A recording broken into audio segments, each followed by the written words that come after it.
everyone, this is Heather, and today I'm here to share with you my 2016 plan for Project Life. So I've already started working on my January. I'm doing monthly Project Life. So what that means for me is every month I collect photos throughout the month and just plop them in a folder on my computer. And then at the end of the month, I format and print all my photos here at home and then trim them out and arrange them in pockets, as you'll see here.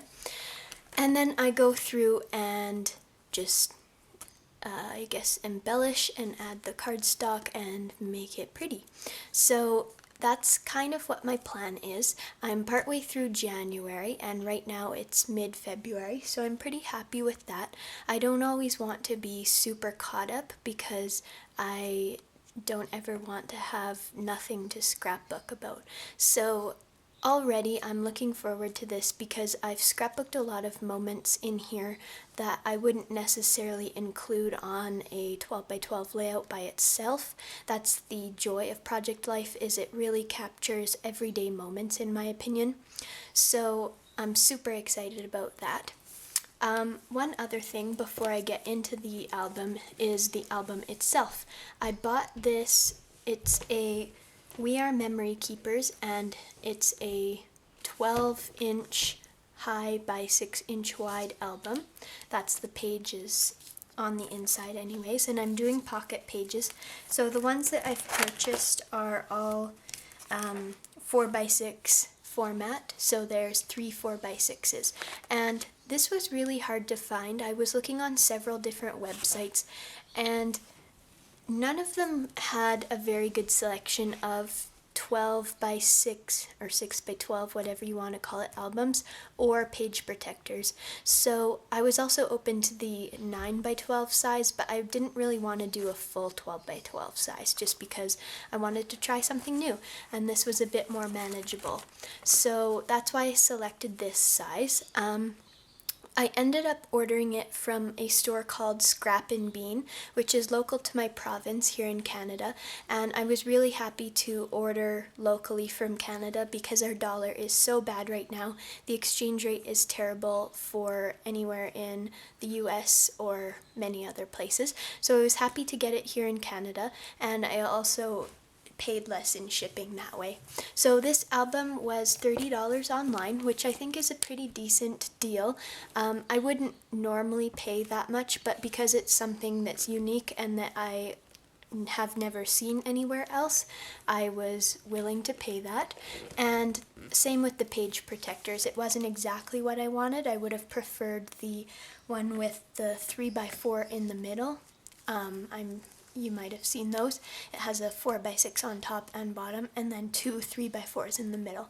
I would have preferred that, but I know with these I can always change it and put 2 cards here and either stitch up the middle or just mount them on a 4 by 6 card, which I've done previously in my December daily, for example.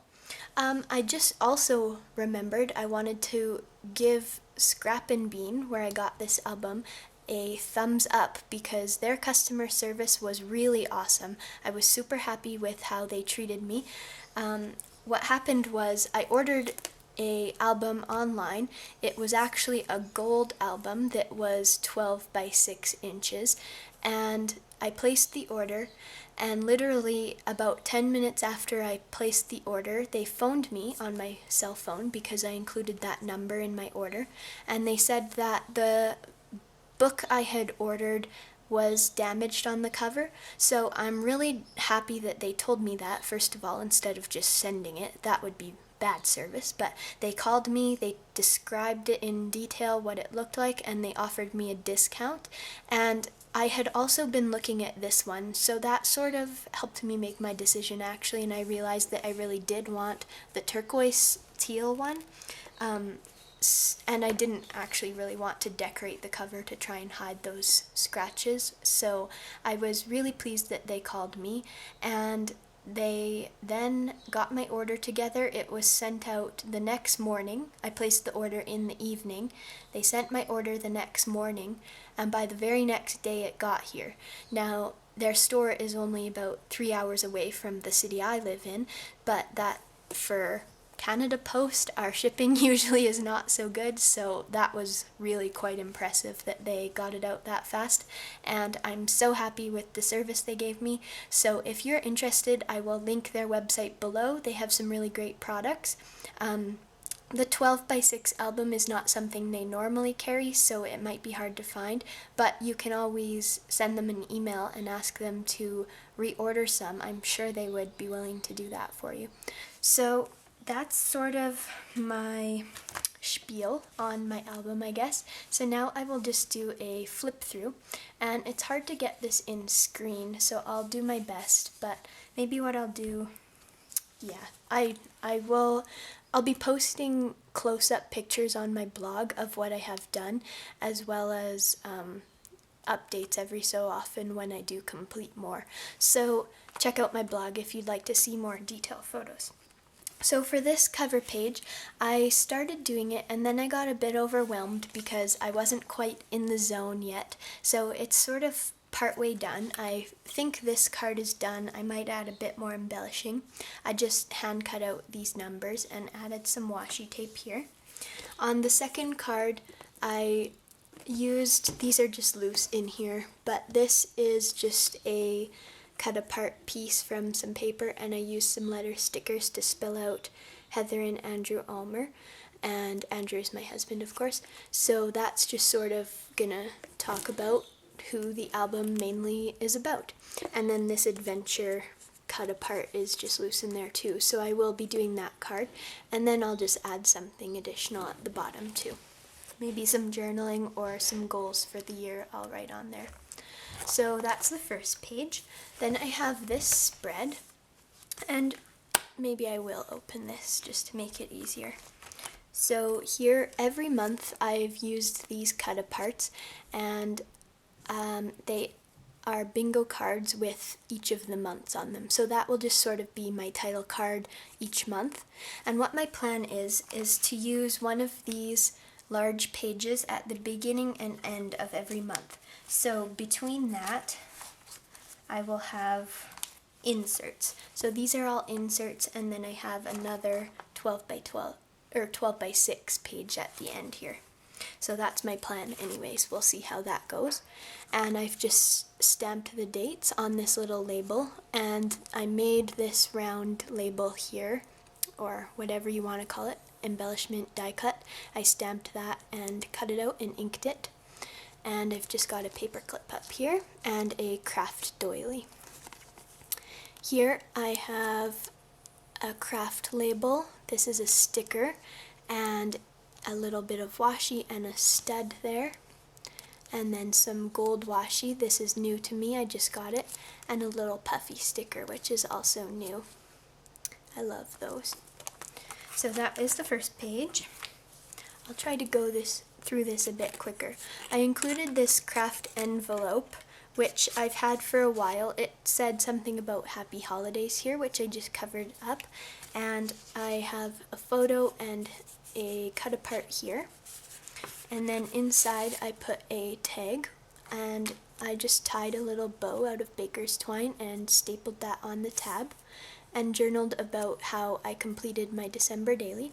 For the journaling, I wrote it on vellum here, you can see, and just use washi tape at the top and bottom, because normally I would just write on the cardstock, but this cardstock was a bit too busy to see the writing.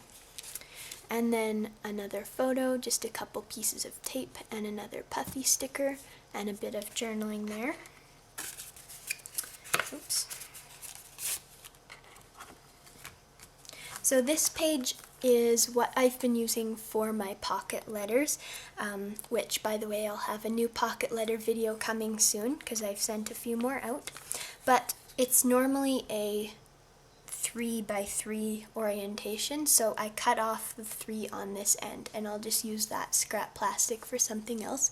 So I cut this so that it would fit nicely within the album, and it's a bit smaller than all the other, or smaller than the 12x6 pages anyway. So this is a random page of January moments, where I scrapbooked some random things that happened. And a tip for this is I put a little number sticker in the corner of each of the photos, and then the corresponding journaling is numbered as well. So that's just a quick, easy way to do that. Then on the back, I've got a craft day that I had with a friend. This label I printed off on sticker paper, which I talked about doing in my previous planner video, but I've been having fun with making my own stickers, so that's what that was. And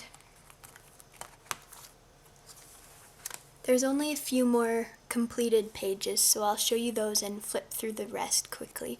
We went out for supper with some friends, so I put the name of the restaurant here on a label. Again, this is a sticker that I made with a printable, and just the journaling and another sticker strip and gold washi. I'm loving that gold washi. And this is the last completed page I have. This, I think, is probably my favorite thing that I've made in a while, just because I think these pictures are so cute. My dad sent me this photo of him and the dog. I don't live with my family anymore, so it's really nice to get photos texted to me like that. And this sticker just fit really nicely above the dog's head, which I thought was super cute. And I put some sort of ruffled washi underneath it.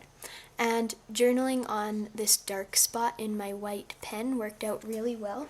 The pen that I used is this. It's a jelly roll, and it looks like this, and it worked out really well, so I'm happy with that. And then this one is just a cute picture of the dog trying to get under the baby gate to the cat, which I thought was really cute as well, so I journaled about that. So that is what I have so far for January. I'll show you what my plans are. I have this page that I folded in half. It's canvas paper that I got from Michael's. It's a recollections pad that was out at Halloween time, actually. I showed it in a haul. And I'm planning to do a layout on each side. So I've just paper clipped the photos that I have in mind on each side, and that will be really fun to do. Here I have another 8x6 page with photos and a receipt that I'm probably going to have to make a flap to include journaling on this one. And here a few more pictures of the dogs. They featured quite heavily in this month because I love my dogs. And then my husband just went on a ski trip, so that's what these pages are all about. And this is tags off of his new gear that he got, so I'm gonna try and include those as well. And then just a couple pictures of the people on the Flames team that went to the NHL All-Stars game, so I wanted to document that as well because we watched the All-Star games and it was pretty fun to see. So then I've already been collecting a few memorabilia pieces for February. I've got a business card and such in here, and a piece from a restaurant we went to, a takeout menu from food we ate, and a receipt from something. So that's a good idea, is to, so that you don't lose track of your memorabilia while you're waiting to scrapbook the rest of your month, I guess. And then actually for the rest of the pages, I've just put in these bingo cards so that none of them get lost over the months, and they're all in there ready to go. So that's sort of what my process looks like for my project life, and I'm really having fun with this so far, so I hope that you stick around. Please let me know if you have any more questions about my book, or what I'm doing, or where I got anything, companies, that sort of thing, or if you just have any comments. I'd love to hear them in the comments below. So again, thank you so much for watching. Please check out my blog for some detailed photos of these pages that I've completed so far, and keep an eye out for updates on my project life because I'm having a lot of fun with this. And if you're interested, please check me out on Instagram or Pinterest, and I'm StayBeautiful84 on both of those as well. Thank you so much for watching, and I hope you have a great day.